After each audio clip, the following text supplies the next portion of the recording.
What if I told you that the person you think you are is a carefully constructed lie? Not a malicious one, but a necessary fiction you've been telling yourself since childhood. Carl Jung, one of the most influential psychologists of the 20th century, believed that most people would rather do anything at all, than look honestly at themselves. And he wasn't being dramatic. According to Carl Jung, genuine self-knowledge is so uncomfortable, so psychologically disturbing, that we build elaborate mental fortresses to avoid it.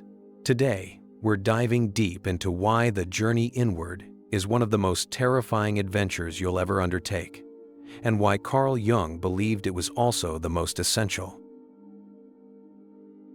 The persona, your favorite mask. Let's start with something Carl Jung called the persona. The word comes from ancient Greek theater, where actors wore masks to portray different characters. Your persona is the mask you show the world, the carefully curated version of yourself that you present at work, with friends, on social media, everywhere. Here's the thing. You've been wearing this mask for so long that you've forgotten it's a mask at all. You think it's your face. Carl Jung observed that we construct our personas based on what society expects from us. If you're a doctor, you adopt the persona of being caring, competent, and authoritative. If you're a parent, you might wear the mask of being patient, nurturing, and self-sacrificing. These aren't necessarily false, but they're incomplete. They're edited highlights of who you are. The persona serves a vital function. It allows you to navigate social situations, meet expectations, and maintain relationships. Without it, society would be chaos. But here's where the discomfort begins. The persona isn't you. It's a tool, a social interface. And when you start to realize this, when you begin to see the gap between who you pretend to be and who you actually are, it's deeply unsettling. Why? Because you've invested everything in this mask. Your job, your relationships, your self-esteem, all of it is built on the persona you've constructed. To question, it feels like questioning your entire existence. Carl Jung noticed that many people in their 30s and 40s experience what we call a midlife crisis, and he believed this often happened when the persona could no longer contain the authentic self beneath it. The discomfort of self-knowledge begins here, with the terrifying recognition that you are not who you've been pretending to be. Meeting your shadow. If discovering your persona is uncomfortable, meeting what Carl Jung called the shadow is absolutely excruciating. The shadow is everything you've rejected about yourself. It's all the qualities, desires, and impulses that don't fit the image you want to project. If your persona is the polished Instagram version of yourself, your shadow is everything you'd never post. The jealousy, the rage, the pettiness, the dark sexual fantasies, the capacity for cruelty. Carl Jung believed that we don't destroy these aspects of ourselves. We repress them. We push them down into the unconscious mind, where they don't disappear but instead grow stronger in the darkness. The shadow contains not just bad qualities, but also positive traits we've disowned because they didn't fit our self-image. Here's why confronting the shadow is so uncomfortable. It destroys your moral superiority. You can no longer see yourself as purely good. You have to acknowledge that you're capable of the very things you condemn in others. Carl Jung famously said, "Everyone carries a shadow, and the less it is embodied in the individual's conscious life, the blacker and denser it is." The people who insist most loudly that they're good, who cannot admit to any darkness within themselves, often have the most toxic shadows. Their unacknowledged darkness leaks out in indirect ways, through jokes that hurt others, through righteous anger that's really just cruelty in disguise, through projecting their own flaws onto everyone around them. This is what Carl Jung called projection. When you take the disowned parts of yourself and see them in other people instead. The traits that trigger you most intensely in others, those are often reflections of your own shadow. The person who irritates you with their arrogance might be reflecting your own unacknowledged narcissism. The person you condemn for being weak might represent the vulnerability you refuse to accept in yourself.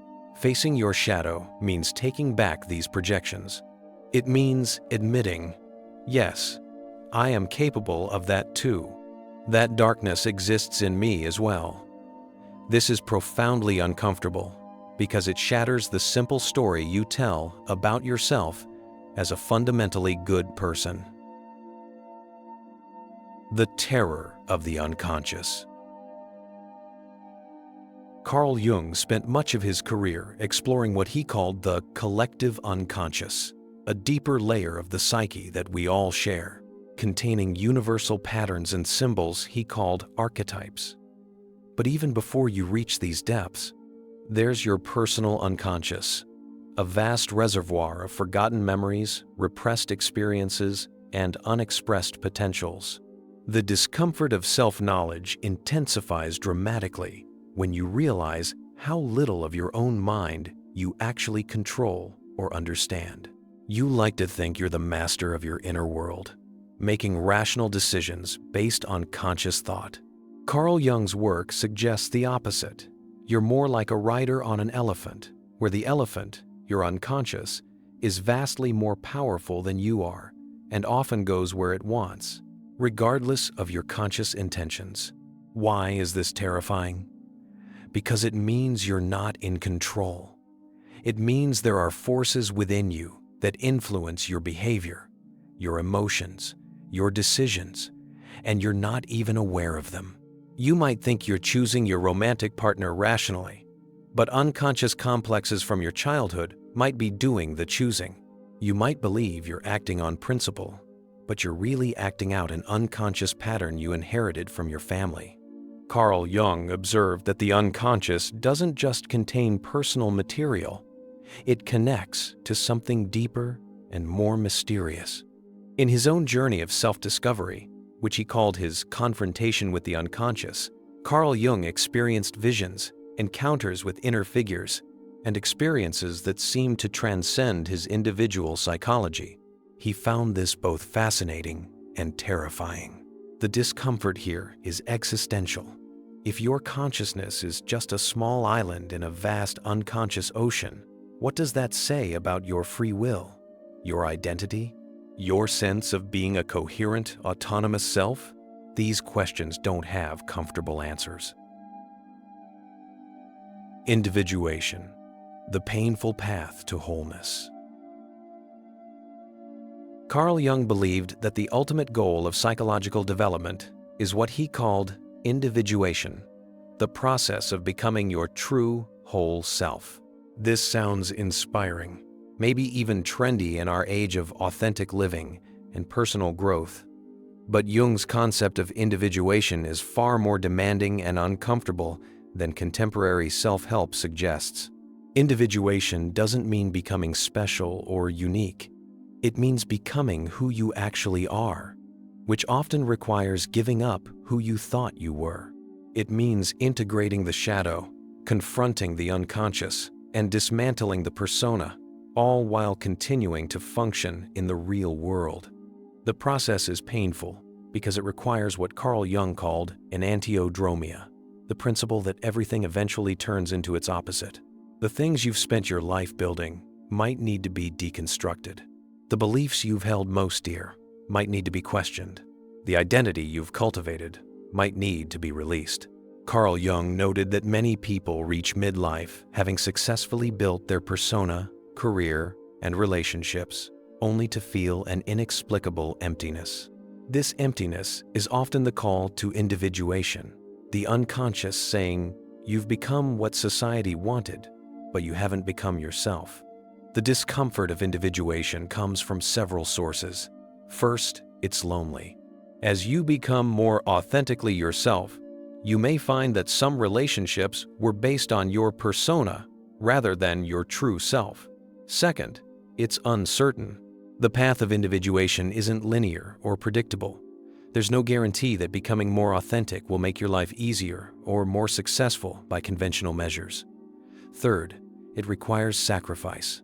Carl Jung spoke of individuation as a kind of death and rebirth.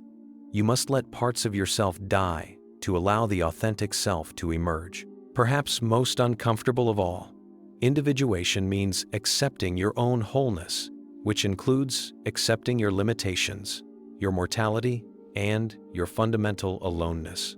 It means giving up the fantasy that someone or something outside yourself will complete you or save you. Why we resist self-knowledge. Given how uncomfortable self-knowledge is, it's no wonder that Carl Jung observed most people doing everything possible to avoid it. We distract ourselves with work, entertainment, relationships, substances, endless scrolling, anything to avoid sitting alone with our own minds. Carl Jung noted several specific ways we resist self-knowledge. Identification with the persona. We convince ourselves that the mask is our true face. We become so invested in our roles and images that we defend them at all costs, treating any challenge to our persona as an attack on our very being. Projection. Rather than acknowledging uncomfortable truths about ourselves, we see those qualities in others and judge them for it. The more vehemently you condemn something in someone else, the more likely it is that you're avoiding that quality in yourself. Staying busy. Carl Jung observed that many people fill their lives with constant activity to avoid confronting themselves. In our modern world, this is easier than ever. We can scroll, stream, work, and socialize ourselves into unconsciousness. Collective thinking. We hide in group identities, letting the collective do our thinking for us. Carl Jung warned about the dangers of mass-mindedness, where individuals surrender their own psychological development to become part of an undifferentiated group. Whether it's political tribalism, religious fundamentalism, or corporate conformity, losing yourself in the collective means avoiding the uncomfortable work of finding yourself. The ultimate resistance, Carl Jung suggested, is the belief that self-knowledge isn't necessary. We tell ourselves we're fine as we are, that introspection is self-indulgent, that psychological work is for broken people. But Carl Jung argued that the unexamined life doesn't just lack richness, it poses a danger to yourself and others. Your unconscious shadow, left unexamined, will act out in destructive ways. Why the discomfort is worth it. So if self-knowledge is this uncomfortable, why pursue it? Why did Carl Jung dedicate his life to exploring these painful psychological depths? Because, Carl Jung believed, the alternative is worse. Without self-knowledge, you're unconsciously controlled by forces you don't understand. You project your shadow onto others, causing conflict and suffering. You live an inauthentic life, following scripts written by society rather than your own nature. You reach the end of your life having never truly met yourself. Carl Jung once wrote, "There is no coming to consciousness without pain." But he also believed that consciousness, genuine self-awareness, is what makes us fully human. It's the difference between sleepwalking through life and actually living. The discomfort of self-knowledge isn't a bug in the system, it's a feature. The pain is the price of awakening. It's the friction of illusions burning away, revealing something more real underneath. Carl Jung's message isn't that self-knowledge is easy or comfortable, it's that it's necessary. The unconscious will find a way to express itself, whether you acknowledge it or not. Your shadow will act out whether you face it or not. The only question is whether you'll be conscious of these processes or remain their victim. In the end, Carl Jung offers us a challenging but profound invitation to step out of our comfortable illusions and into the uncomfortable truth of who we actually are. Not who we wish we were, not who we pretend to be, but who we are in all our complexity, darkness, and light.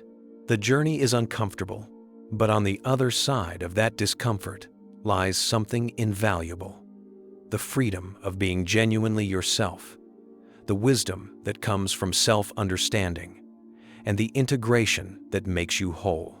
As Carl Jung said, the privilege of a lifetime is to become who you truly are. The question is, are you brave enough to face the discomfort?